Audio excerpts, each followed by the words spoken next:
आपने सुना और पढ़ा होगा कि भगवान विष्णु के छठे अवतार परशुराम ने अपनी मां की हत्या सर काट के कर दी थी।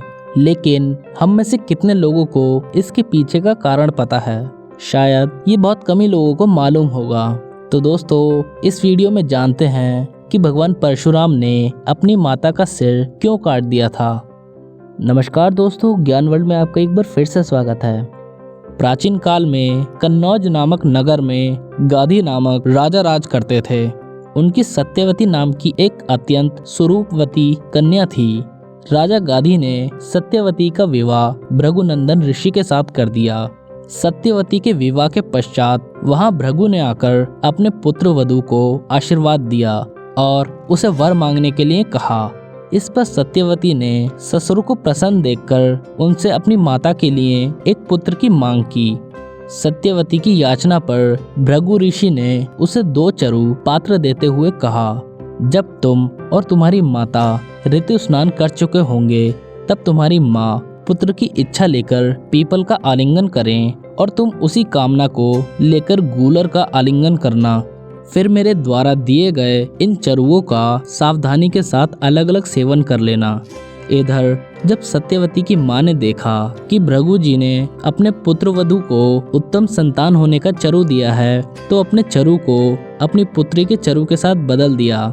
इस प्रकार सत्यवती ने अपनी माता वाले चरु का सेवन कर लिया। योग शक्ति से भृगु जी को इस बात का पता चला और वे अपनी पुत्र वधू के पास आकर बोले कि पुत्री, तुम्हारी माता ने तुम्हारे साथ धोखा करके तुम्हारे चरु का सेवन कर लिया है, इसीलिए अब तुम्हारी संतान ब्राह्मण होते हुए भी क्षत्रिय जैसा आचरण करेगी और तुम्हारी माता की संतान क्षत्रिय होकर भी ब्राह्मण जैसा आचरण करेगी। इस पर सत्यवती ने भृगु जी से विनती की कि आप आशीर्वाद दें कि मेरा पुत्र ब्राह्मण का ही आचरण करे, भले ही मेरा पौत्र क्षत्रिय जैसा आचरण करे। भृगु जी ने प्रसन्न होकर उनकी विनती स्वीकार कर ली। समय आने पर सत्यवती के गर्भ से जमदग्नि का जन्म हुआ। जमदग्नि अत्यंत तेजस्वी थे। बड़े होने पर उनका विवाह प्रसेनजित की कन्या रेणुका से हुआ। रेणुका ने 5 पुत्रों को जन्म दिया, जिनके नाम थे रुक्मवान, सुखेण, वसु, विश्वानस और परशुराम। परशुराम को भगवान शिव से विशेष परशु प्राप्त हुआ था। इनका नाम तो राम था, किंतु शंकर द्वारा प्राप्त अमोघ परशु को सदैव धारण किए रहने के कारण ये परशुराम कहलाते थे। विष्णु के 10 अवतारों में से छठा अवतार, जो वामन एवं रामचंद्र के मध्य में गिना जाता है। जमदग्नि के पुत्र होने के कारण ये जामदग्निय भी कहे जाते थे। इनका जन्म अक्षय तृतीया को हुआ था। दुर्वासा की भांति परशुराम अपने क्रोधी स्वभाव के लिए विख्यात थे। एक बार कार्तवीर्य ने परशुराम की अनुपस्थिति में आश्रम उजाड़ डाला था, जिससे परशुराम ने क्रोधित होकर उसकी सहस्त्र भुजाओं को काट डाला था। कार्तवीर्य के संबंधियों ने प्रतिशोध की भावना से जमदग्नि का वध कर दिया।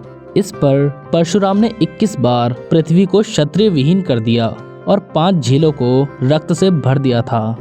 एक दिन जब सब पुत्र फल लेने के लिए वन चले गए, तब परशुराम की माता रेणुका स्नान करने को गईं।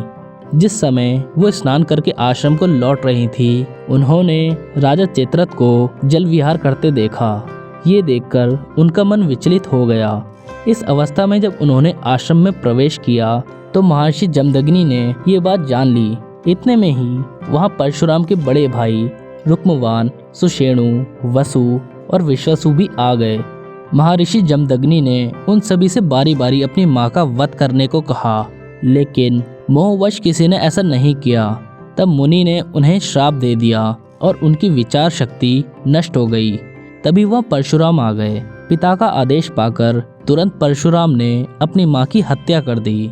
ये देखकर महर्षि जमदग्नि बहुत प्रसन्न हुए और परशुराम को वर मांगने के लिए कहा। तब परशुराम ने अपने पिता से माता रेणुका को पुनर्जीवित करने और चारों भाइयों को ठीक करने का वरदान मांगा। साथ ही परशुराम ने अपनी माँ की हत्या की बात किसी को याद न रहने और अजय होने का वरदान भी मांगा। फिर महर्षि जमदग्नि ने उनकी सभी मनोकामनाओं को पूरा कर दिया था। तो दोस्तों कैसी लगी आपको हमारी ये वीडियो?